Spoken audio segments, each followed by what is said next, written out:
मैं आलोक सिंह आईएएस मुख्य परीक्षा की तैयारी के लिए खाका प्रस्तुत किया पिछले 2 दिनों आपके साथ। उम्मीद है कि वो खाका आपको समझ में आया होगा।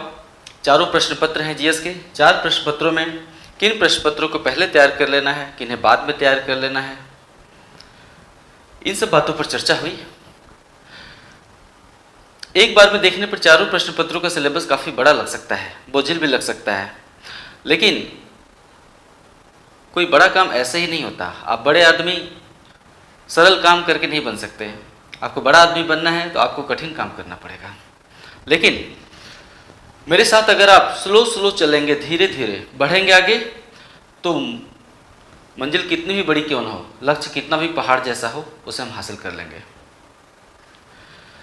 शुरुआत कर रहा हूं सामान्य अध्ययन प्रथम प्रश्न पत्र से। उम्मीद है कि जैसा कि मैंने बताया था आपने सिलेबस परचेज कर लिया होगा, क्योंकि अगर आपके अंदर इच्छा शक्ति होगी तो छोटी छोटी बातों के लिए खुद को मोहताज नहीं बनाएंगे। बहुत सारी ऑनलाइन चीज़ें उपलब्ध हैं।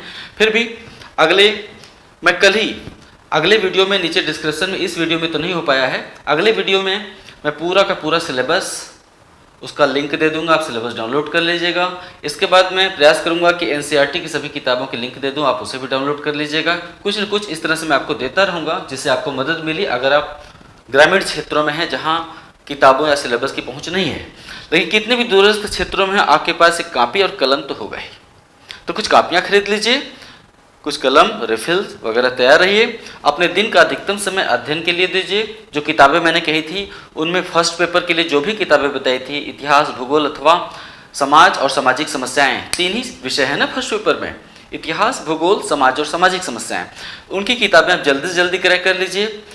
पढ़ाई अचानक पहले दिन से नहीं होने लगती है, वो एक योग की तरह होता है, साधना की तरह होता है। आप जितना ही अभ्यास करेंगे लंबे समय तक बैठने की आपकी क्षमता बढ़ती चली जाती है। आपकी पर्सनालिटी में निखार आता है जो कि आपके चेहरे से साफ झलकेगा। अगर आप मेहनत करेंगे तो दूसरों से आपका व्यक्तित्व स्वाभाविक तौर पर अलग दिखेगा। आपकी आंखों में जो चमक होती है, आपकी मुस्कुराहट में जो मासूमियत होती है, वो अलग होती है। तो आइए एक बड़े लक्ष्य की तरफ कदम बढ़ाते हैं, हिचकिचाइए मत। दुनिया में ऐसी कोई ज्ञान नहीं जो आपके समझ के बाहर हो। आप एक बार साधना रत होइए, साधना में लीन तो होइए। कुछ कठिन नहीं है, सब कुछ आपके पहुंच के भीतर है। ऐसा कोई ज्ञान नहीं जिसे आप हासिल नहीं कर सकते हैं। इसलिए कभी भी किसी चीज़ को आप कठिन मत मानिएगा, यकीन मानिए। कठिन मानकर चलेंगे गड़बड़ हो जाएगा। सरल मानकर पढ़ाई करिए। शुरुआत कर रहा हूं मैं प्रथम प्रश्न पत्र में भूगोल के अध्ययन से। आपका प्रिय विषय जो कि मेरे साथ बना, भूगोल से स्टार्ट कर रहा हूं। लेकिन चूंकि हम मुख्य परीक्षा की तैयारी कर रहे हैं, इसलिए इसमें प्रीलिम तो कवर होगा ही, उसके लिए भी मत घबराइए। जो विश्व भूगोल का प्रारंभिक परीक्षा वाला भाग है वो भी मैं कवर कर दूंगा, है ना। एक ही साथ होगा, अलग अलग नहीं होगा। आपका जो अध्ययन है इतना रुचिकर रहेगा कि उसी में प्रीलिम की भी पढ़ाई हो जाएगी और मुख्य परीक्षा के लिए भी आप तैयारी कर लेंगे। आपका जो आधार है मैं तैयार करूंगा, आपका बेस तैयार करूंगा धीरे धीरे। बड़ा काम स्लो होता है, जो लंबी दूरियां हैं धीरे धीरे तय की जाती हैं, इसलिए धीरे धीरे मेरे साथ चलिए। तो भूगोल में सबसे पहला जो टॉपिक है प्रथम प्रश्न पत्र में, वो है विश्व भूगोल के भौतिक भूगोल के विशिष्ट जो लक्षण हैं। विश्व में भौतिक भूगोल के जो प्रमुख लक्षण हैं, सबसे पहले वो चीजें हैं, और उसकी शुरुआत होती है पृथ्वी की आंतरिक संरचना पर। जिस प्लैनेट पर हम रहते हैं वो भीतर से कैसा है, पहला टॉपिक उसमें यही है। आइए स्टार्ट करते हैं। पृथ्वी को भीतर से किसने देखा है? यहाँ पे हेडिंग लिखा हुआ है पृथ्वी की आंतरिक बनावट या पृथ्वी की आंतरिक संरचना। पृथ्वी को भीतर से किसने देखा है? किसी ने नहीं। पृथ्वी इंसानों के लिए दृश्य नहीं है। पृथ्वी का जो आंतरिक भाग है इंसानों के लिए दृश्य नहीं है। स्वाभाविक सी बात है, जो वस्तु हमारे लिए दृश्य नहीं है उसके बनावट के विषय में हम सिर्फ कल्पना कर सकते हैं। पूरी तरह से 100% शुद्ध जानकारी हासिल नहीं कर सकते। हम अनुमान लगा सकते हैं, कल्पना कर सकते हैं, कुछ प्रमाण जुटा सकते हैं। पृथ्वी के आंतरिक भाग की बनावट के लिए इंसानों ने धीरे धीरे कई प्रमाण जुटाए, जिनमें से सबसे बड़ा प्रमाण है भूकंप विज्ञान का प्रमाण, भूकंप विज्ञान का साक्ष्य। आपसे सवाल पूछा जाएगा कि पृथ्वी के आंतरिक भाग की बनावट के लिए सबसे मजबूत साक्ष्य कौन सा है? भूकंप विज्ञान का साक्ष्य सबसे मजबूत है। तो आंतरिक भाग के विषय में कोई भी निष्कर्ष निकालना एक जटिल काम है, ये एक मुश्किल काम है, लेकिन फिर भी भूकंप विज्ञान के साक्ष्यों से पृथ्वी के आंतरिक भाग के बनावट के विषय में कुछ निष्कर्ष जरूर निकलता है। क्लियर? हम आपको वीकेंड में, जैसे बोल रहा हूं लिखते जाइएगा, हम आपको वीकेंड में नोट्स इकट्ठा अवेलेबल करेंगे। जब भी वीकेंड आएगा, एक सप्ताह की पढ़ाई आप कर चुकेंगे, आपको इकट्ठा कुछ रिटर्न मटेरियल मैं आपको पीडीएफ के रूप में भेज दिया करूंगा। लेकिन मेरा जो क्लास नोट्स है उसे आप तैयार करेंगे। क्लास नोट्स क्या होता है? जब मैं पढ़ा रहा हूं उसे आप लिख रहे हैं, इसका मतलब वो क्लास नोट्स है ना। तो जब भूकंप विज्ञान का विकास नहीं हुआ था, भूकंप विज्ञान की जानकारी से पहले, जैसे आप जानते होंगे कि भूकंप के दौरान पृथ्वी पर 3 तरह की तरंगें उत्पन्न होती हैं, वो होता है भूकंप विज्ञान। लेकिन भूकंप विज्ञान की जानकारी से पहले पृथ्वी के आंतरिक भाग की बनावट के विषय में कैसे जानकारी प्राप्त की जाती थी? भूकंप विज्ञान की जानकारी से पहले पृथ्वी की आंतरिक भाग की बनावट के विषय में, ये जो पृथ्वी का आंतरिक भाग है, अब हम जानते हैं कि इसके अंतर्गत 3 परतें हैं, क्रस्ट, मेंटल, कोर। ये तो बाद में पता चला, अभी हम इस तरफ धीरे धीरे बढ़ेंगे। तो भूकंप विज्ञान की जानकारी से पहले पृथ्वी के आंतरिक बनावट के विषय में 2 बातों से पता चलता था, 2 बातों से जानकारी मिलती थी या कुछ प्रमाण उपलब्ध होते थे। जैसे नीचे की ओर जाने पर बढ़ता हुआ दबाव, जब पृथ्वी में हम नीचे की ओर जाते हैं तो दबाव बढ़ता जाता है, नीचे की ओर बढ़ता हुआ दबाव। जब जैसे जैसे हम पृथ्वी में नीचे की ओर जाएंगे, चट्टानों का दबाव बढ़ता जाता है। साथ ही जैसे जैसे चट्टानों का दबाव बढ़ेगा, चट्टानों का घनत्व भी बढ़ता जाता है। जब दबाव और घनत्व बढ़ता जाएगा तो नीचे जैसे जैसे हम पृथ्वी के आंतरिक भाग में जाएंगे, वहां का तापमान भी बढ़ता जाता है। तो भूकंप विज्ञान की जानकारी से पहले चट्टानों के घनत्व, पृथ्वी में नीचे की ओर जाने पर बढ़ता हुआ दबाव और बढ़ते हुए तापमान के आधार पर पृथ्वी के आंतरिक भाग के बनावट के विषय में कुछ अनुमान लगाए गए थे। क्लियर? ये तो हुआ पहला। और दूसरा अनुमान ज्वालामुखी क्रिया से लगाया गया। पृथ्वी के आंतरिक भाग की बनावट के विषय में दूसरा अनुमान ज्वालामुखी क्रिया से लगाया गया। यानी भूकंप विज्ञान की जानकारी से पहले पृथ्वी के आंतरिक भाग की बनावट के विषय में चट्टानों की घनत्व, नीचे जाने पर बढ़ते हुए दबाव और उसी अनुपात में बढ़ते हुए तापमान के आधार पर तथा ज्वालामुखी क्रिया के आधार पर पृथ्वी के आंतरिक बनावट के विषय में कुछ अनुमान लगाए जाते थे। जैसा कि हम सभी जानते हैं कि पृथ्वी का ऊपरी परत का घनत्व 3 है, 3.0 ग्राम प्रति घन सेंटीमीटर। इसको हम 3 कहते हैं। यानी पृथ्वी का ऊपरी परत या जिसे हम क्रस्ट कहते हैं, उसका घनत्व कितना है? 3 है। घनत्व 3 होने का मतलब 3.0 ग्राम प्रति घन सेंटीमीटर। लेकिन जो पूरी पृथ्वी का घनत्व है, पूरी पृथ्वी का घनत्व कितना है? 5.0 ग्राम प्रति घन सेंटीमीटर। पृथ्वी की ऊपरी परत का घनत्व 3 ग्राम प्रति घन सेंटीमीटर, जबकि पूरी पृथ्वी का घनत्व 5.0 ग्राम प्रति घन सेंटीमीटर है। इससे यह अनुमान लगाया गया कि निश्चित रूप से जो कोर है, पृथ्वी का जो अंतरतम, कोर को हम क्या कहते हैं? अंतरतम। तो निश्चित रूप से पृथ्वी के अंतरतम का घनत्व बहुत ज्यादा होगा, क्योंकि ऊपरी भाग का घनत्व 3 है, पृथ्वी का घनत्व 5 है। कैसे? निश्चित रूप से अंतरतम का घनत्व बहुत ही अधिक होगा, ऐसा अनुमान लगाया गया। सामान्य तौर पर इसे 11 माना जाता है। सामान्य तौर पर अंतरतम यानी कोर के घनत्व को कितना माना जाता है? 11 माना जाता है। फिर यह अनुमान लगाया गया कि अंतरतम यानी कोर का घनत्व इतना अधिक कैसे है? 11 ग्राम प्रति घन सेंटीमीटर कैसे पहुंच गया? तो अनुमान लगाया गया कि निश्चित रूप से कोर का इतना अधिक घनत्व दबाव के चलते है, क्योंकि जैसे जैसे हम नीचे की ओर जाते हैं चट्टानों का भार बढ़ता जाता है, उसी अनुरूप चट्टानों का दबाव बढ़ता जाता है, चट्टानों पर दबाव बढ़ता जाता है। परिणाम स्वरूप अंतरतम में घनत्व काफी अधिक हो जाता है। हम फिर से, पृथ्वी की कोर का घनत्व 3, पृथ्वी का घनत्व 5, तो निश्चित रूप से पृथ्वी की कोर का घनत्व कहीं अधिक होगा, जिसे सामान्य तौर पर 11 माना जाता है। फिर निष्कर्ष निकाला गया, पता लगाया गया कि कोर का इतना अधिक घनत्व कैसे है। तो अनुमान लगाया गया कि निश्चित रूप से कोर का इतना अधिक घनत्व दबाव के चलते है।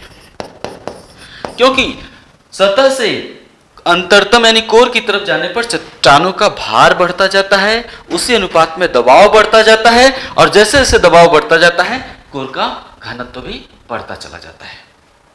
लेकिन यहां पे एक और समस्या है। हम अभी इस आधार पर अंतरतम का पता कर रहे हैं, हम अभी इस आधार पर कोर के बारे में, पृथ्वी के आंतरिक भाग की बनावट के विषय में निष्कर्ष निकालने का प्रयास कर रहे हैं अभी। ये कोई वैज्ञानिक तथ्य तक अभी हम नहीं पहुंचे हैं, हम प्रयास कर रहे हैं इस आधार पर। लेकिन यहां पर हमने मान लिया कि दबाव के चलते यहां पे घनत्व बहुत अधिक है, दबाव के चलते केवल। लेकिन समस्या यह है कि प्रत्येक चट्टान में एक ऐसी सीमा होती है जिसके बाद उसका घनत्व अधिक नहीं हो सकता। प्रत्येक चट्टान का घनत्व बढ़ने की एक सीमा होती है, उसके बाद उसका घनत्व अधिक नहीं हो सकता। चाहे दबाव हम कितना भी बढ़ा दें, आप किसी चट्टान को लेकर दबाव कितना भी बढ़ा दीजिए, उसका घनत्व बढ़ने की एक सीमा है, उससे ज्यादा उसका घनत्व नहीं बढ़ सकता। फिर कोर का घनत्व इतना ज्यादा कैसे है? यहाँ पे 3, यहाँ पे 5, 11, यहाँ पे 3, यहाँ पर 11। दबाव माना कि बहुत ज्यादा है, लेकिन इतना ज्यादा घनत्व कैसे बढ़ सकता है? तो निष्कर्ष निकाला गया कि कोर स्वयं, जब हम उस समय की बात कर रहे हैं जब वैज्ञानिक तथ्य नहीं मिले थे। देखिए, पृथ्वी के आंतरिक बनावट के विषय में वैज्ञानिक तथ्य कब पता चले? जब भूकंप विज्ञान की जानकारी हुई। हम भूकंप विज्ञान से पहले की बात बता रहे हैं, जब पृथ्वी के आंतरिक बनावट के विषय में जानकारी हासिल करने का प्रयास किया जा रहा था, अभी प्रयास हो रहा था, ये है ना। तो निष्कर्ष निकाला गया, माना गया कि कोर स्वयं ऐसे पदार्थों का बना है जिनका कोर, सिलिका और फेरस, कोर, सिलिका, फेरस मतलब लोहा। तो निष्कर्ष निकाला गया कि कोर स्वयं ऐसे सिलिका और फेरस जैसे खनिजों से मिलकर बना है जिनका भार और घनत्व दोनों काफी ज्यादा है। यानी कोर का घनत्व 11 है तो वो केवल दबाव के चलते नहीं है। क्यों? क्योंकि प्रत्येक चट्टान में ऐसी सीमा होती है जिसके बाद दबाव कितना भी बढ़ाया जाए उसका घनत्व नहीं बढ़ सकता। तो माना गया कि कोर स्वयं सिलिका और फेरस जैसे पदार्थों से मिलकर बना है, खनिजों से मिलकर बना है जिनका घनत्व और भार काफी अधिक होता है, इसीलिए कोर भारी है। क्लियर? वो पदार्थ कौन से हैं? सिलिका और फेरस। उल्का पिंडों के अध्ययन, और पृथ्वी पर कई बार उल्का पिंड गिरते रहते हैं, तो उल्का पिंडों के अध्ययन और विश्लेषण से पता चला, से आज इस मान्यता को मतलब बल मिला है, पता चलता है। उल्का पिंडों के अध्ययन और विश्लेषण से आज इस मान्यता को बल मिला है, या पता चलता है कि कोर सिलिका और फेरस जैसे भारी पदार्थों से मिलकर बना है जिनका घनत्व ज्यादा होता है। इसी प्रकार भूकंप विज्ञान की जानकारी से पहले ज्वालामुखी क्रिया के आधार पर भी पृथ्वी के आंतरिक बनावट के विषय में कुछ निष्कर्ष निकाले गए, है ना। भूकंप विज्ञान की जानकारी से पहले ज्वालामुखी क्रिया के आधार पर भी पृथ्वी के आंतरिक भाग के बनावट के विषय में कुछ निष्कर्ष निकाले गए। कैसे? दरअसल ज्वालामुखी क्रिया के दौरान क्या निकलता है? मैग्मा निकलता है, उसे हम लावा कहते हैं।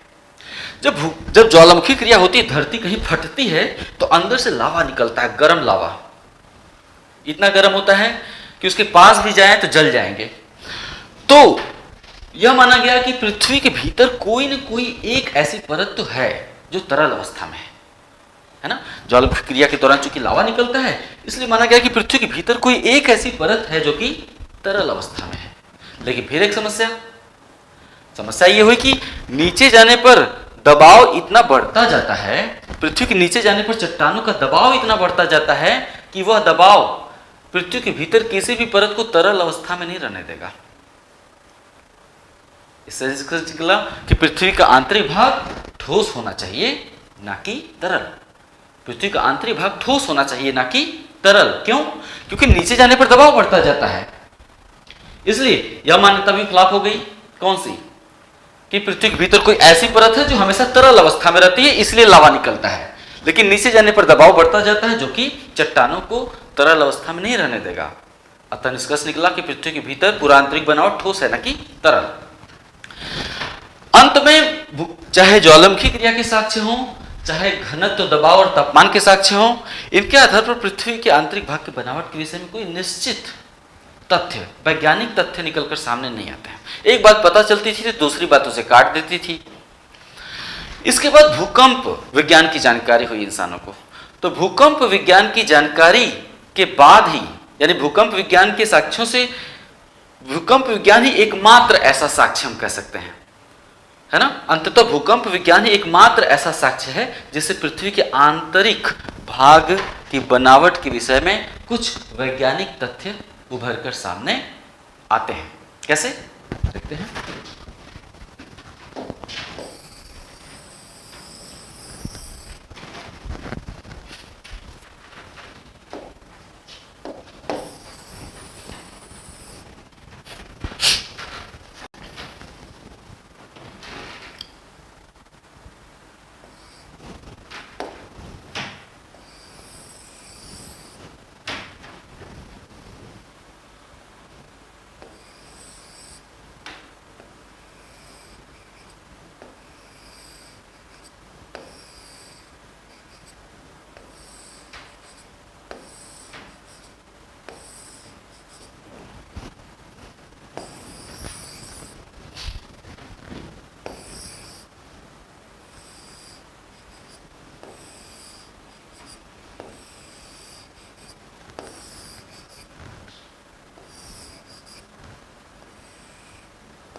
भूकंप विज्ञान ही एक ऐसा प्रत्यक्ष साधन है जिससे पृथ्वी के आंतरिक भाग की बनावट के विषय में कुछ वैज्ञानिक तथ्य उभर कर सामने आते हैं। कैसे। भूकंप के दौरान पृथ्वी पर 3 तरह की तरंगें उत्पन्न होती हैं। प्राथमिक,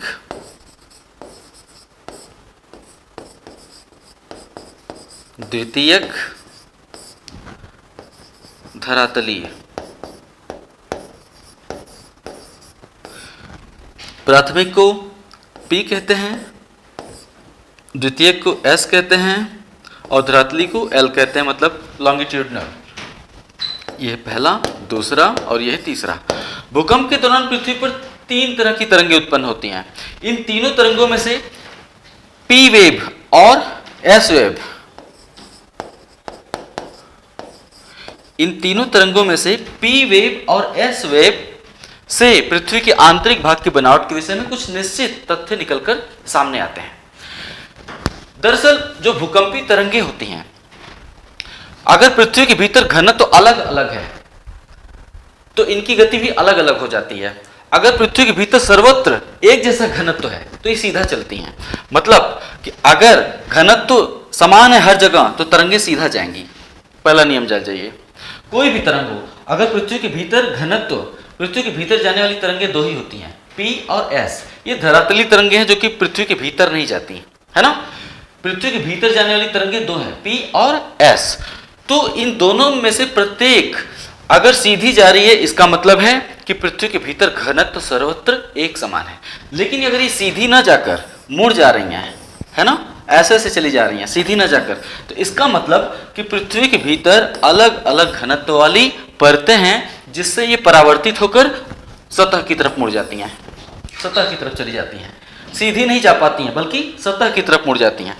तो तरंगों का सीधा जाना ये सिद्ध करता है कि पृथ्वी के भीतर घनत्व एक जैसा है। लेकिन अगर ये मुड़ जा रही हैं तो इससे ये प्रतीत होता है कि निश्चित रूप से घनत्व में अंतर है।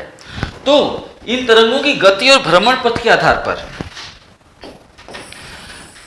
P और S तरंगों की गति और भ्रमण पथ के आधार पर पृथ्वी की आंतरिक संरचना के विषय में कई वैज्ञानिक तथ्य निकलकर सामने आए। भूकंप केंद्रों पर जब भूकंप के दौरान तरंगे पैदा होती हैं तो वो सतह की तरफ मुड़ जाती हैं। कोई भी तरंग सतह पर जहां टकराती है उसे भूकंप केंद्र कहते हैं। भूकंपी तरंगे सतह पर जहां भी टकराती हैं उसे हम क्या कहते हैं? भूकंप केंद्र। तो भूकंप केंद्रों पर इन तरंगों के अंकन से पता चलता है कि पृथ्वी के भीतर ये तरंगें सीधे मार्ग में न चलकर वक्राकार मार्ग का अवलंबन करती हैं, मतलब टेढ़ा मेढ़ा हो जाती हैं। भूकंप केंद्रों पर इन तरंगों के अंकन से पता चलता है कि पृथ्वी के भीतर ये तरंगें सीधे मार्ग का अनुसरण नहीं करके वक्राकार भ्रमण पथ का अवलंबन करती हैं या अनुसरण करती हैं। इससे पता चलता है कि पृथ्वी के भीतर घनत्व में असमानता है ना? पृथ्वी के भीतर अलग अलग घनत्व वाली परतें पाई जाती हैं जिससे ये तरंगें परावर्तित होकर वक्राकार हो जाती हैं, है ना? इससे तरंगें परावर्तित होकर वक्राकार हो जाती हैं और इनका भ्रमण पथ भी वक्राकार हो जाता है, मतलब ये सीधा नहीं चल पाती हैं। निष्कर्ष निकला कि पृथ्वी के भीतर अलग अलग घनत्व वाली परतें हैं। अभी और भी निष्कर्ष निकलेगा। भूकंपी तरंगों में से आंतरिक बनावट के विषय में जानकारी के स्रोत दो तरंगे हैं, P और S। इनमें से जो P तरंगे हैं, इनमें से P तरंगे पदार्थ, S तरंगे पदार्थ के केवल ठोस माध्यम में, पदार्थ के केवल ठोस अवस्था में चल सकती हैं और S तरंगे पदार्थ के ठोस और तरल दोनों अवस्थाओं में संचरण कर सकती हैं। S तरंगे पदार्थ की केवल ठोस अवस्था में संचरण कर सकती हैं, यानी जहां कड़ी चट्टानें, कठोर चट्टानें वहीं से गुजर सकती हैं, जबकि P तरंगे न केवल कठोर चट्टानों से गुजर सकती हैं बल्कि तरल चट्टानों से भी गुजर लेती हैं। इनकी प्रकृति में इतना अंतर पाया जाता है। ठीक है, पता चलता है इन लहरों के, इन तरंगों के अंकन से पता चलता है कि एस वेव जब नीचे की ओर जाती हैं तो 30 किलोमीटर की गहराई के बाद अंदर नहीं प्रवेश कर पाती। पता चलता है कि एस वेव जो कि पदार्थ की केवल ठोस अवस्था में ही संचरण कर सकती हैं, पृथ्वी के भीतर 30 किलोमीटर की गहराई के बाद प्रवेश नहीं कर पाती हैं और वक्राकार होकर सतह की ओर मुड़ जाती हैं। इसलिए पृथ्वी के कोर में यानी अंतरतम में एस तरंगे बिल्कुल अनुपस्थित दिखाई देती हैं। पृथ्वी के कोर में एस तरंगों का पूरी तरह से अभाव पाया जाता है। क्यों? क्योंकि ये केवल ठोस में चलती हैं और 30 किलोमीटर की गहराई के बाद ये सतह की ओर मुड़ जाती हैं। कोर में एस तरंगों का पूरी तरह से अभाव है, जबकि पी वेव्स जो कि पदार्थ के ठोस और तरल दोनों अवस्थाओं में संचरण कर सकती हैं, 30 किलोमीटर की गहराई के बाद भी आगे बढ़ती हैं और गति में विचलन के बावजूद ये एस तरंगे हैं जो कि सतह की तरफ मुड़ गई, जबकि पी तरंगे जो कि ठोस और तरल, पदार्थ के ठोस और तरल दोनों माध्यमों में संचरण कर सकती हैं, 30 किलोमीटर की गहराई के बाद भी प्रवेश करती हैं और गति में विचलन के बावजूद अंतरतम को पार कर जाती हैं, यानी कोर को पार कर जाती हैं। इससे भी कोर के भिन्न संरचना को समझा जा सकता है ना? यानी कोर में इनकी गति काफी दुर्बल हो जाती है, तरंगे काफी क्षीण हो जाती है, उसके बावजूद ये कोर को पार कर जाती हैं। इससे भी कोर की भिन्न संरचना को समझा जा सकता है और इससे यह भी निष्कर्ष निकलता है कि कोर पूरी तरह से ठोस नहीं है बल्कि कुछ तरल अवस्था में है, तब ये तरंगे कोर को भी पार कर जाती हैं, है ना? नेक्स्ट, जब आप इतनी बातें लिखेंगे तो ये दो चित्र बना देंगे। एस वेव शैडो जोन, ये लिखा हुआ है एस वेव शैडो जोन, यानी इस पूरे भाग में यहां से लेकर यहां तक एस तरंगे पूरी तरह से अनुपस्थित हैं, इसे हम कहते हैं एस वेव शैडो जोन। और ये है P wave shadow zone. P wave के कुछ भाग तो सतह की तरफ मुड़ जाते हैं, लेकिन कुछ पी वेव्स कोर को देखिए पार करते हैं और गति विचलन के बावजूद सफलतापूर्वक कोर को पार कर जाते हैं। तो जो एस वेव शैडो जोन बनता है वो यहां से यहां तक बनता है, यहां से यहां तक और यहां से यहां तक। एस वेव शैडो जोन यहां से यहां तक है और पी वेव शैडो जोन यहां से यहां तक है और यहां से यहां तक है। आपको ये चित्र साफ दिखाई देता होगा। वैसे भी जब मैं वीकेंड में सप्ताह के अंत में आपको नोट्स भेजूंगा तो ये सब सारी चीजें चित्र वगैरह उसमें अच्छे से बनाकर भेजूंगा। ठीक है, हमारे यहां वीडियो क्लास का मतलब है कि फिलहाल कॉन्सेप्ट को क्लियर करिए।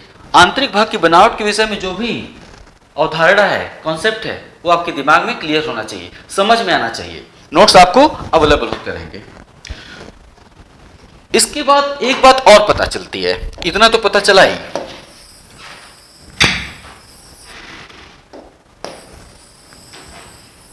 इसके बाद एक बात और पता चली।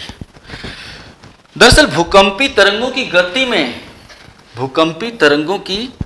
में अंतर तभी आता है। अगली बात क्या समझ रहे हैं आप? भूकंपी तरंगों की गति में अंतर तभी आता है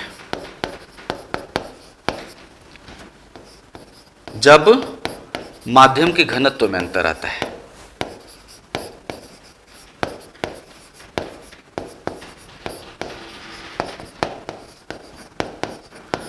भूकंपी तरंगों की गति में अंतर तभी आता है जब माध्यम के घनत्व में अंतर आता है। हम आपको बता दें कि जब माध्यम का घनत्व कम होता है तो इनकी गति भी कम होती है, लेकिन जब पृथ्वी के भीतर किसी माध्यम का घनत्व ज्यादा होता है, यानी किसी परत का घनत्व बहुत ज्यादा है, तो वहां पर इनकी गति अचानक बढ़ जाती है। जब घनत्व कम होगा तो गति कम होगी, जब घनत्व बढ़ेगा तो इनकी गति अचानक से काफी बढ़ जाती है। तो भूकंपी तरंगों की गति में अंतर तभी आता है जब माध्यम के घनत्व में अंतर आता है। भूकंपी तरंगों की गति में अंतर के आधार पर इन तरंगों को 3 वर्गों में बांटा गया है, पी एस,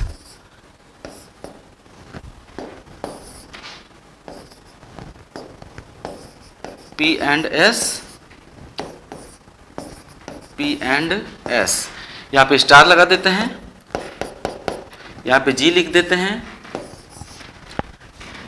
1 2 3। तो भूकंपी तरंगों की गति में अंतर तभी आता है जब माध्यम के घनत्व में अंतर आता है। गति में अंतर के आधार पर भूकंपी तरंगों के यानी पी और एस तरंगों को 3 वर्गों में बांटा गया है, P S, P star, S star, P G, S G. इससे क्या पता चलता है? इससे यह पता चलता है कि पृथ्वी के भीतर भूकंपी तरंगों की गति में 3 जगहों पर अंतर आता है। रिपीट करते हैं, इनकी गति में अंतर तभी आता है जब माध्यम की घनत्व में अंतर आता है। गति के आधार पर इन तरंगों को 3 वर्गों में बांटा गया है। इससे पता चल जाता है, इससे ये पता चलता है कि पृथ्वी के भीतर इन तरंगों की गति में 3 जगहों पर अंतर आता है। तरंगों की गति में 3 जगहों पर अंतर आता है। अतः हम इस निष्कर्ष पर आसानी से पहुंच जाते हैं कि पृथ्वी के भीतर 3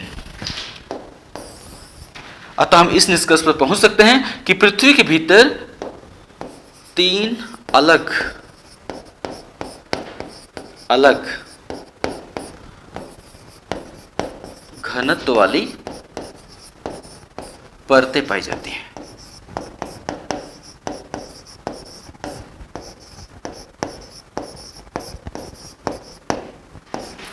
क्लियर? इससे पता चल गया कि पृथ्वी के भीतर 3 अलग अलग घनत्व वाली परतें पाई जाती हैं, क्योंकि इनकी गति में अंतर तभी आता है जब माध्यम के घनत्व में अंतर आता है। गति के आधार पर 3 भागों में बांटा गया है। इससे पता चलता है कि पृथ्वी के भीतर 3 अलग अलग जगहों पर इनकी गति में अंतर आ रहा है, 1 2 3। अतः 3 अलग अलग घनत्व वाली परतें भी विद्यमान है, तभी 3 जगहों पर अंतर आता है। क्लियर? तो फाइनली हमें क्या पता चला?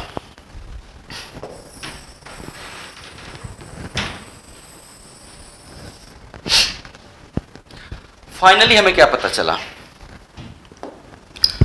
फाइनली हमें जो पता चला वो ये है, अब बताते हैं।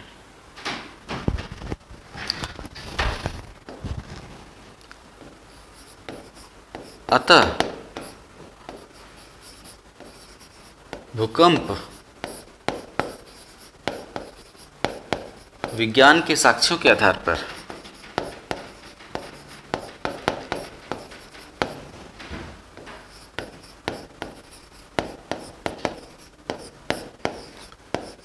पता चलता है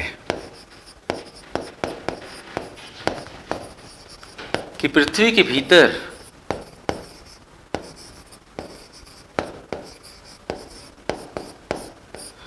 या इसको हम ऐसे कह सकते हैं, अतः भूकंप विज्ञान के साक्ष्यों के आधार पर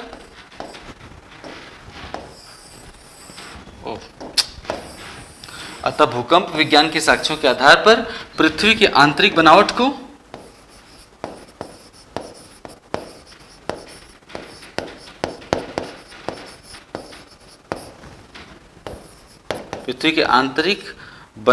को तीन वृहद मंडलों में बांटा गया है और पुनः भूकंपी तरंगों की गति में अंतर के आधार पर 3 वृहद मंडलों में बांटा गया है और पुनः भूकंपी तरंगों की गति में अंतर के आधार पर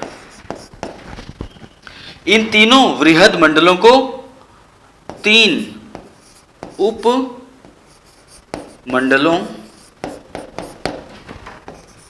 मंडलों में बांटा गया है या विभाजित किया गया है। ये 3 वृहद मंडल और 3 उपमंडल कौन कौन से हैं? 3 वृहद मंडल और 3 उपमंडल कौन कौन से हैं, यहां पे देखते हैं।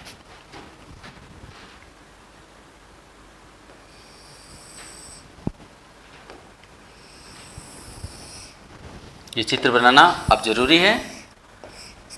आपने लिखा था भूकंप विज्ञान के साक्ष्यों के आधार पर पृथ्वी के आंतरिक भाग की बनावट को 3 वृहद मंडलों में बांटा गया है और पुनः भूकंपी तरंगों की गति में अंतर के आधार पर इन तीनों वृहद मंडलों को 3 उपमंडलों में बांटा गया है।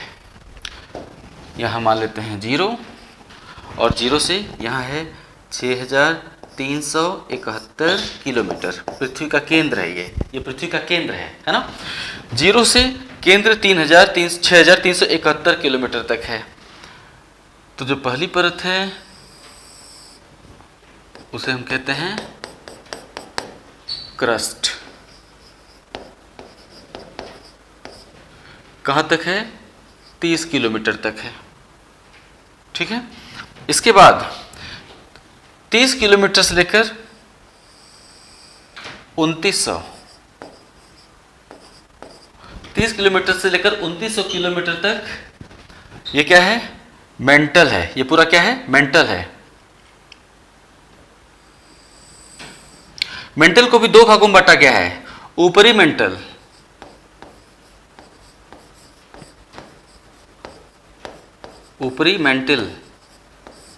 निचला मेंटल।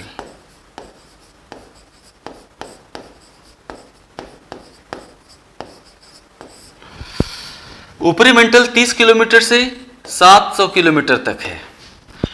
700 किलोमीटर से लेकर 2900 किलोमीटर तक निचला मेंटल है। मेंटल से लेकर 5100 किलोमीटर तक बाह्य कोर है। 5100 किलोमीटर से लेकर 6371 किलोमीटर तक आंतरिक कोर है।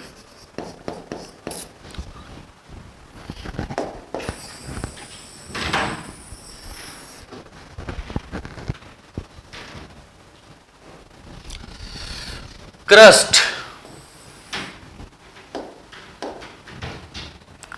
ओह 1 मिनट, ये मिट गया जी। हाँ, ये क्रस्ट है 0 से लेकर 30 किलोमीटर तक। क्रस्ट वाकई में हमारा जो पूरा महाद्वीपीय भाग है और महासागरीय भाग है क्रस्ट पर ही स्थित है। महासागरीय भाग क्रस्ट के नीचे तक नहीं आया है, यानी महासागर गहरे होते हैं ना, ये पूरा महासागरीय भाग भी क्रस्ट के अंतर्गत ही है। जैसे आपने पढ़ा होगा कि दुनिया के सबसे महासागरीय गर्त कौन सा है? दुनिया का सबसे गहरा महासागरीय गर्त कौन सा है? Mariana trench. उसकी गहराई अधिकतम 11 किलोमीटर है ना, जबकि क्रस्ट की मोटाई कितनी है? 30 किलोमीटर है। यानी पूरा हमारा महाद्वीपीय और महासागरीय भाग क्रस्ट के अंतर्गत ही है। क्रस्ट को भी 2 भागों में विभाजन किया गया है।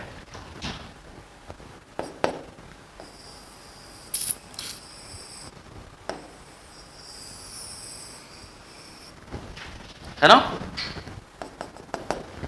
महाद्वीपीय महाद्वीपीय क्रस्ट और महासागरीय क्रस्ट,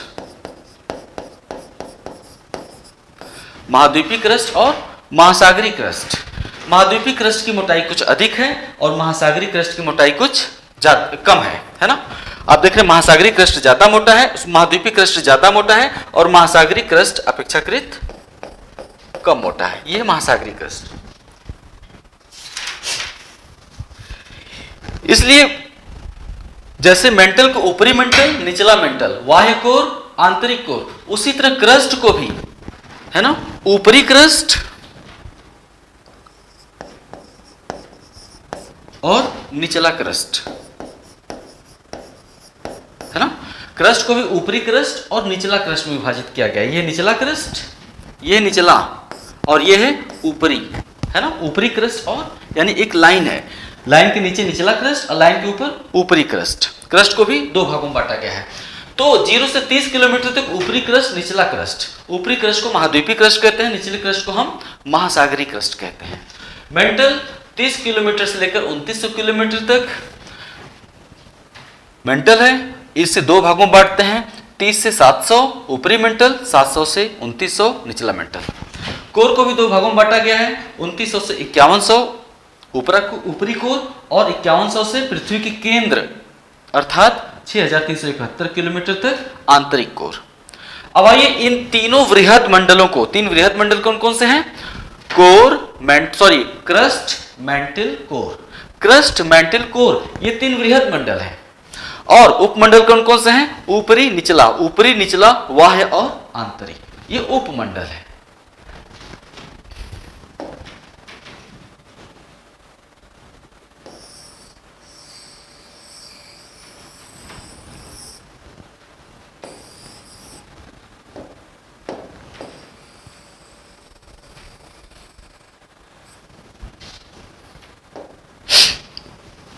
हाँ, अब हम समझते हैं, सबसे पहले विस्तृत व्याख्या करते हैं क्रस्ट की। हेडिंग डाल देंगे क्रस्ट। भूकंप विज्ञान के साक्ष्यों के आधार पर पृथ्वी की आंतरिक बनावट को तीन वृहद मंडलों और भूकंपी तरंगों की गति में अंतर के आधार पर पुनः इन तीन वृहद मंडलों को तीन उपमंडलों में बांटा गया है, जो कि इस प्रकार है। आप ये चित्र बना देंगे और यहां पे हेडिंग क्या डालेंगे? पृथ्वी की आंतरिक बनावट, पृथ्वी की आंतरिक बनावट का अनुप्रस्थ काट चित्र। पृथ्वी की आंतरिक बनावट का, हेडिंग क्या डालेंगे? पृथ्वी की आंतरिक बनावट का अनुप्रस्थ काट चित्र। ये चित्र बनाकर आप हेडिंग डाल देंगे, नीचे लिखेंगे इसे, है ना। इस चित्र को बनाने के बाद आप क्रस्ट, मेंटल और कोर के बारे में 4-4, 5-5 लाइनें लिख देंगे। कैसे लिखना है? जैसे समझा, क्रस्ट को कैसे समझा फिर से बता देते हैं, वैसे ही लिखना है। हाँ, भू सतह से लेकर 30 किलोमीटर की गहराई तक, भू सतह से लेकर 30 किलोमीटर की गहराई तक क्रस्ट का विस्तार है ना। भूकंपी तरंगों की गति में अंतर के आधार पर क्रस्ट को दो भागों में बांटा गया है, ऊपरी क्रस्ट और निचला क्रस्ट। भूकंपी तरंगों की गति में अंतर के आधार पर, यानी क्रस्ट का घनत्व तो ऊपर से लेकर नीचे तक, 0 से लेकर 30 किलोमीटर तक क्रस्ट का घनत्व तो एक जैसा नहीं है। जैसे जैसे नीचे जाएंगे दबाव बढ़ता जाएगा, दबाव बढ़ेगा तो क्या बनेगा? घनत्व तो बढ़ेगा। नीचे जाने पर दबाव और घनत्व दोनों बढ़ता जाता है। जैसे जैसे पृथ्वी में केंद्र की तरफ जाएंगे दबाव और घनत्व बढ़ेगा। तो जब घनत्व बढ़ता है तो भूकंपी तरंगों की गति में वहीं पर अंतर आ जाता है। क्लियर? तो भू सतह से 30 किलोमीटर की गहराई तक क्रस्ट का विस्तार है। भूकंपी तरंगों में गति के अंतर के आधार पर क्रस्ट को दो भागों में बांटा गया है, ऊपरी क्रस्ट, निचला क्रस्ट। निचले क्रस्ट का घनत्व अपेक्षाकृत ऊपरी क्रस्ट से अधिक है। ऊपरी क्रस्ट और निचला क्रस्ट जहां भी घनत्व में अंतर आता है, ये सारी लाइनें क्या दिखाती हैं कि घनत्व में अंतर आ रहा है। घनत्व में अंतर के आधार पर ही मेंटल को दो भागों में बांटा गया है, घनत्व में अंतर के आधार पर ही कोर को दो भागों में बांटा गया है। लेकिन ये घनत्व में अंतर इतना स्पष्ट नहीं होता है। अचानक एक पतली रेखा के सारे घनत्व में अंतर कभी नहीं आता है। ठीक वैसे ही जैसे आप शहर से गांव में जाएंगे तो अचानक शहर से गांव में नहीं पहुंच जाते हैं, समय लगता है। आप शहर से गांव में जाते हैं तो क्या अचानक कोई ऐसी बाउंड्री लाइन है, कोई ऐसी बाउंड्री लाइन है, उस बाउंड्री लाइन के उधर गांव है और इधर शहर है? नहीं, संक्रमण क्षेत्र होता है। शहर से गांव जाने में संक्रमण क्षेत्र आता है। पहले घने शहरी क्षेत्र, फिर विरल शहरी क्षेत्र, फिर छोटे मोटे बाजार आ जाते हैं, बाजार पार करेंगे फिर गांव प्रवेश कर जाते हैं। यानी शहरी क्षेत्र धीरे धीरे विरल होता चला जाता है। इसका मतलब गांव और शहर के बीच कोई ऐसी विभाजन लाइन नहीं है स्पष्ट। गांव और शहर के बीच एक संक्रमण क्षेत्र होता है। इसी तरह से ऊपरी निचला बाह्य आंतरिक के बीच जो संक्रमण क्षेत्र है उसे हम क्या कहते हैं? असातत्य क्षेत्र कहते हैं। मतलब घनत्व में अंतर अचानक से नहीं आ जाता, घनत्व में अंतर आने में टाइम लगता है, दूरी तय करनी पड़ती है। उस दूरी को हम क्या कहते हैं? असातत्य क्षेत्र। ये समझने के लिए था, ये नोट लिखने वाली बात नहीं है। असातत्य क्षेत्र मतलब डिसकंटिन्यूटी जोन, असातत्य क्षेत्र। तो ऊपरी क्रस्ट का घनत्व अपेक्षाकृत कम है, निचले क्रस्ट का घनत्व अपेक्षाकृत अधिक है, और इन दोनों के मध्य, ऊपरी क्रस्ट और निचले क्रस्ट के मध्य पाए जाने वाले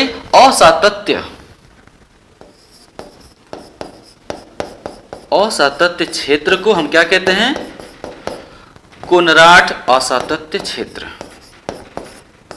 कोनराड असातत्य क्षेत्र यानी कोनराड डिसकंटिन्यूटी जोन, है ना। क्रस्ट में किन पदार्थों की अधिकता है यह भी जानना जरूरी है। क्रस्ट के बारे में आप जान रहे हैं तो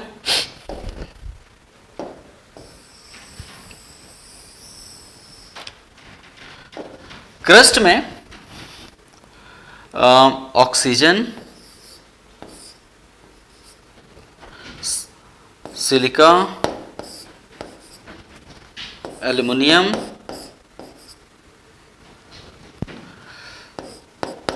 फेरस।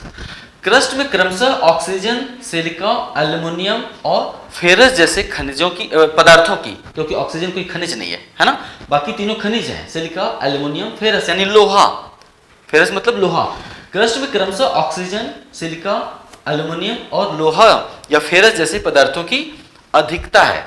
चूंकि क्रस्ट में सिलिका और एल्युमिनियम जैसे खनिजों की अधिकता है, इसलिए इस परत को हम सियाल कहते हैं। चूंकि क्रस्ट में सिलिका और एल्युमिनियम जैसे खनिजों की अधिकता है, इसलिए क्रस्ट को हम क्या कहते हैं? सियाल कहते हैं, सिलिका और एल्युमिनियम। क्लियर?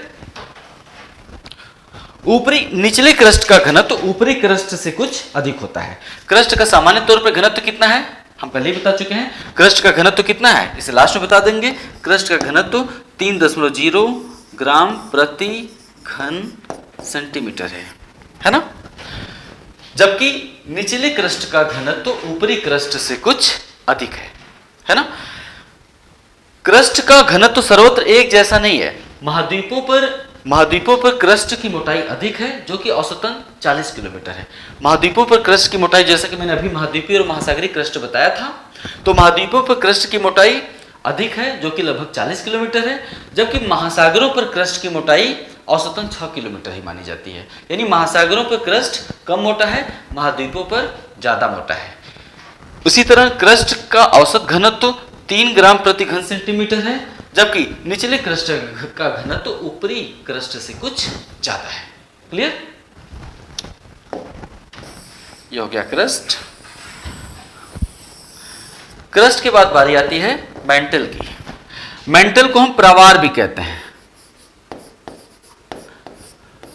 और क्रस्ट को हम क्या कहते हैं? भूपर्पटी। 3 वृहद मंडल कौन कौन से हैं? Crust, mental, core. हिंदी में उसे क्या कहते हैं? प्रावार, भूपर्पटी। क्रस्ट यानी भूपर्पटी, मेंटल यानी प्रावार, और कोर यानी अंतरतम। प्रावार के बारे में जानते हैं।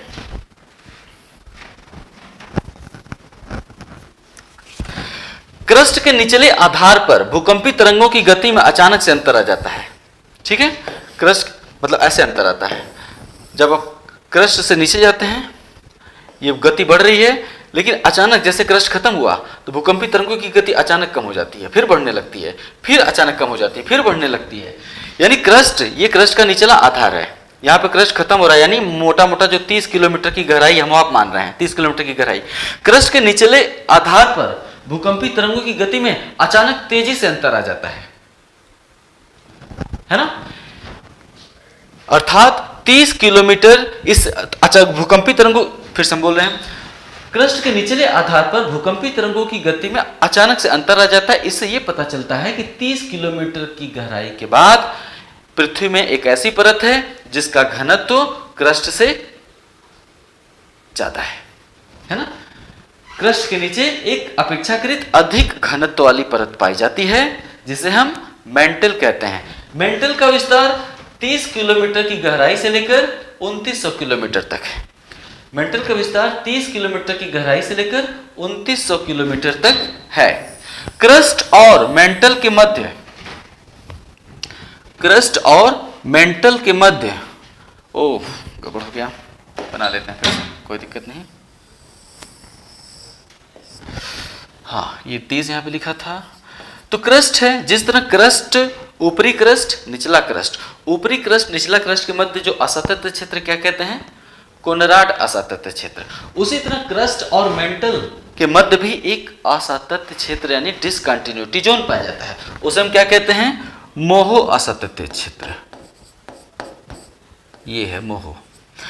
क्रस्ट और मेंटल के मध्य पाए जाने वाले असातत्य क्षेत्र को मोहो असातत्य क्षेत्र या मोहो डिसकंटिन्यूटी जोन कहते हैं। मोहो डिसकंटिन्यूटी जोन अर्थात 30 किलोमीटर की गहराई से लेकर 2900 किलोमीटर की गहराई तक मेंटल का विस्तार है। घनत्व में अंतर के आधार पर, यानी भूकंपी तरंगों की गति में अंतर के आधार पर, भूकंपी तरंगों की गति में अंतर के आधार पर अथवा घनत्व में अंतर के आधार पर मेंटल को भी दो भागों में विभाजित किया गया है, ऊपरी मेंटल, निचला मेंटल। ऊपरी मेंटल की गहराई 30 किलोमीटर से 700 किलोमीटर है और निचला मेंटल की गहराई 700 किलोमीटर से 2900 किलोमीटर तक है। मेंटल में क्या पाया जाता है, मेंटल पे में सामान्यतः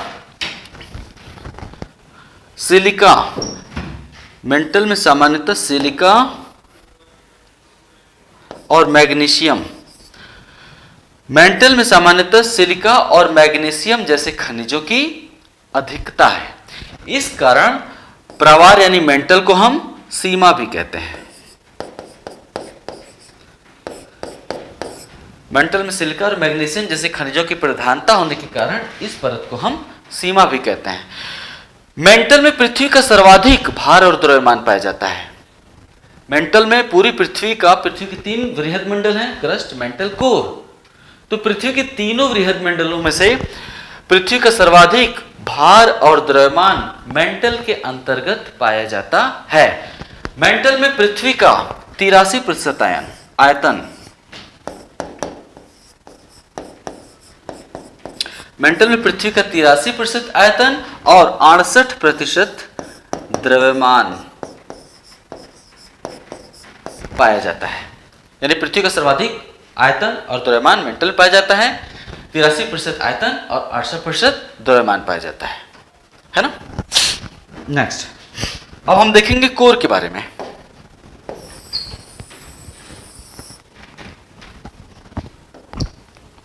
अंतरतम, पृथ्वी का सबसे भीतर का भाग, इसे हम अंतरतम यानी कोर कहते हैं। पृथ्वी का कोर भाग है ये।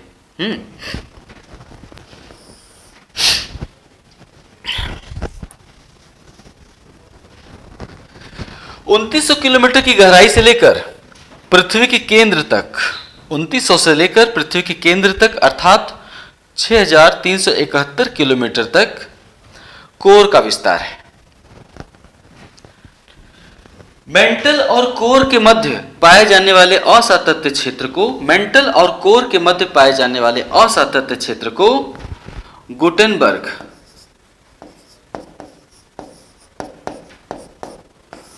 मेंटल और कोर के मध्य पाए जाने वाले असातत्य क्षेत्र को गुटेनबर्ग असातत्य क्षेत्र या गुटेनबर्ग असंबद्धता या डिसकंटिन्यूटी जोन कहते हैं। गुटेनबर्ग असातत्य क्षेत्र एक ऐसी सीमा है जिसके सहारे घनत्व में बहुत ज्यादा अंतर आ जाता है, व्यापक परिवर्तन हो जाता है। इस सीमा के सहारे अर्थात गुटेनबर्ग असातत्य क्षेत्र के सहारे घनत्व में व्यापक अंतर पाया जाता है। जहां इस सीमा के ऊपर निचले मेंटल का घनत्व 5.5 है, जहां इस सीमा के ऊपर निचले मेंटल का घनत्व 5.5 है, वहीं इस सीमा के नीचे बाह्य कोर का घनत्व 11 हो जाता है। इस सीमा के सहारे घनत्व में, चट्टानों के घनत्व में व्यापक अंतर परिवर्तन आ जाता है। गुटेनबर्ग असातत्य के ऊपर निचले मेंटल का घनत्व जहां 5.5 ग्राम प्रति घन सेंटीमीटर है, वहीं इस सीमा के नीचे बाह्य कोर का घनत्व 11.0 ग्राम प्रति घन सेंटीमीटर हो जाता है, यानी लगभग 2 गुना घनत्व में परिवर्तन हो जाता है। इसके ऊपर आधा है और इसके नीचे 2 गुना घनत्व है ना। घनत्व में अंतर के आधार पर कोर को भी 2 भागों में बांटा गया है। घनत्व में अंतर के आधार पर कोर को भी 2 भागों में बांटा गया है। पहला है बाह्य कोर, जो कि 2900 किलोमीटर से लेकर 5100 किलोमीटर है, और दूसरा है आंतरिक कोर, जो कि 5100 किलोमीटर से लेकर 3771 किलोमीटर तक है। यानी घनत्व में अंतर के आधार पर बाह्य कोर को भी 2 भागों में बांटते हैं, बाह्य कोर और आंतरिक कोर। क्लियर? आंतरिक कोर, अच्छा एक चीज और, बाह्य को अगर घनत्व में अंतर है, हमने कहा घनत्व में अंतर के आधार पर 2 भागों में बांटते हैं, बाह्य और आंतरिक, तो स्वाभाविक सी बात है कि इन दोनों के मध्य भी एक डिसकंटिन्यूटी जोन होगा। इसे हम क्या कहते हैं? लेहमैन। दोनों के मध्य पाए जाने वाले, यानी बाह्य और आंतरिक कोर के मध्य पाए जाने वाले असातत्य क्षेत्र को लेहमैन असंबद्धता या लेहमैन असातत्य क्षेत्र कहते हैं। निचले कोर आंतरिक कोर का घनत्व कहां तक चला जाता है? आंतरिक कोर का घनत्व 13.6, आंतरिक कोर का घनत्व 13.6 ग्राम प्रति घन सेंटीमीटर तक चला जाता है। आंतरिक कोर का घनत्व कितना है? 13। पृथ्वी की क्रस्ट का घनत्व कितना है? 3। आंतरिक कोर का घनत्व कितना है? 13। अब इससे कुछ परिवर्तन आता है। घनत्व इतना ज्यादा है, दबाव भी ज्यादा होगा, दबाव ज्यादा है, घनत्व ज्यादा है, तापमान भी बहुत ज्यादा होगा, है ना। अब ये घनत्व इसका इतना ज्यादा कैसे है? एक्चुअल में ये दबाव के चलते उतना ज्यादा नहीं है जितना इसमें भारी पदार्थों की अधिकता है। क्रस्ट में, कोर में क्या पाया जाता है? निकेल और फेरस जैसे खनिजों की प्रमुखता होती है। कोर में निकेल तथा फेरस जैसे भारी पदार्थों की प्रधानता है। कोर में निकेल और फेरस जैसे भारी खनिजों की प्रधानता होने के कारण इसे हम नीफे भी कहते हैं, है ना। क्योंकि ये दोनों पदार्थ काफी भारी होते हैं, काफी वजनी होते हैं। इन दोनों खनिजों का घनत्व भी ज्यादा होता है, इनका घनत्व भी ज्यादा होता है और इनका भार भी ज्यादा होता है। इसलिए कोर का जो भार होता है इसके आयतन की तुलना में कहीं ज्यादा है। कोर का जो द्रव्यमान है, क्योंकि इन दोनों पदार्थों का भार भी ज्यादा है, घनत्व भी ज्यादा है, इसलिए कोर का जो द्रव्यमान है वो इसके आयतन की तुलना में कहीं ज्यादा है। यानी कोर का आयतन जरूर कम है। हमने देखा कि 83% आयतन कहाँ है? मेंटल में है। कोर का आयतन कम होता है, लेकिन चूंकि इसमें भारी खनिजों की प्रधानता है, इसलिए कोर अपने आयतन की तुलना में अधिक भारी भी है, इसका द्रव्यमान ज्यादा है। क्लियर? पृथ्वी के केंद्र की तरफ जाने पर घनत्व के साथ साथ क्या बढ़ता है? जब आपने अब तक क्या देखा? जैसे जैसे हम केंद्र की तरफ जा रहे हैं घनत्व बढ़ रहा है। यहाँ 3 था, 5.5 हुआ, 11 हुआ, 13 हुआ। तो पृथ्वी के केंद्र की तरफ जाने पर घनत्व के साथ साथ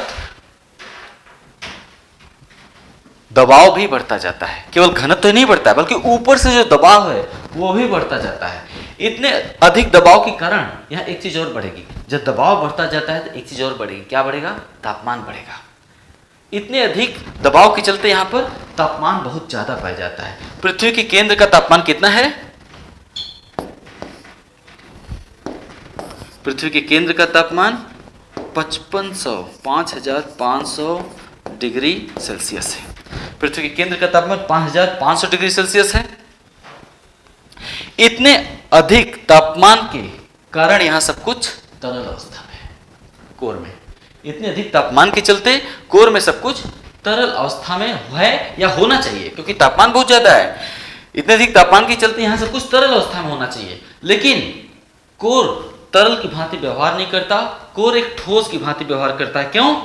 क्योंकि दबाव बहुत ज्यादा है। जब तरल पर भी बाहर से दबाव बहुत ज्यादा रहेगा तो हिलता डुलता नहीं है, वो एक ठोस की भांति व्यवहार करता है ना। उसका जो व्यवहार करने का तरीका है एक ठोस की भांति, क्योंकि ऊपर से नीचे की ओर दबाव बहुत ज्यादा है। तो हमने कहा कि ऊपर से नीचे जाने पर घनत्व के साथ साथ दबाव भी बढ़ता जाता है। इतने अधिक दबाव के चलते कोर का तापमान काफी अधिक हो जाता है।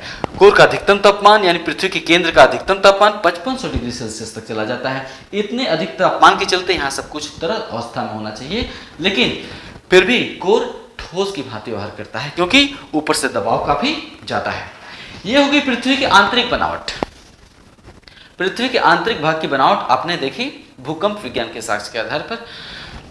आपसे जब भूगोल की शुरुआत की जाती है तो पृथ्वी की आंतरिक संरचना से की जाती है। पृथ्वी की आंतरिक संरचना के बाद धीरे धीरे हम भूआकृतिक विज्ञान के अन्य पक्षों पर अध्ययन करेंगे, जैसे प्लेट टेक्टोनिक थ्योरी इसके बाद पढ़ेंगे। प्लेट टेक्टोनिक थ्योरी को हम लोगों ने पढ़ लिया, उसके बाद पर्वत निर्माण पढ़ लेंगे, ज्वालामुखी क्रिया पढ़ लेंगे, है ना। पर्वत निर्माण, ज्वालामुखी क्रिया, भूकंप विज्ञान पढ़ लेंगे, उसके बाद थोड़ा सा अपरदन अपक्षय पढ़ लेंगे, है ना। उसके बाद कुछ स्थलाकृतियों के बारे में थोड़ा बहुत अध्ययन कर लेंगे। उसके बाद हम वायुमंडल विज्ञान, समुद्र विज्ञान में प्रवेश कर जाएंगे। थोड़ा पढ़ना है, बहुत ज़्यादा नहीं पढ़ना है। इसलिए आप लोग अपना माइंड मेकअप अभी से ऐसे करिए जैसे कि काम बहुत ही सरल है, बस डेली का डेली काम मेरे साथ निपटाते चले जाइए। मैंने कहा कि मैं वीकेंड में नोट्स दूंगा, लेकिन एक जरूरी काम आपको खुद करना है, जो मैंने किताबों के बारे में कहा। जिन किताबों का मैंने परिचय दिया है वो किताबें आप खरीद लीजिए। भूगोल की किताबें आपको कल जो PDF गया था लिंक, कल के वीडियो में, पिछले वीडियो में, उसमें लिंक में भूगोल की किताबें भी दी हुई हैं। तो भूगोल की आवश्यक NCERT की किताबें तो आप जरूर खरीद लीजिए। मिलते हैं अगले वीडियो में। नमस्कार।